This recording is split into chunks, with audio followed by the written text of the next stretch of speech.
এ ভাই আমাকে 1 হালি ডিম দেন তো। ডিম টিম কোনো বাকিটা কি হবে না? বাকিটা কি নিমু না, নগদে নিমু, আমাকে 1 হালি ডিম দেন।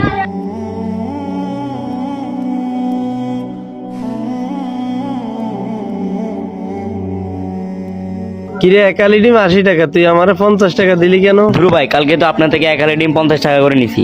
আগামীকালকে রোজা, আমরা একটু লাভ করতে হবে না?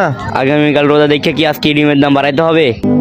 কিরে নিলে কি হয়েছে? আরে ভাই, কালকে ওনার থেকে 1 হালি 50 টাকা করে নিছি ডিম, এখন বলছে 80 টাকা। কালকে রমজান, সব মালের দাম বাড়ে গেছে, এখন কি আমরা ডিমের দাম বাড়াবো না?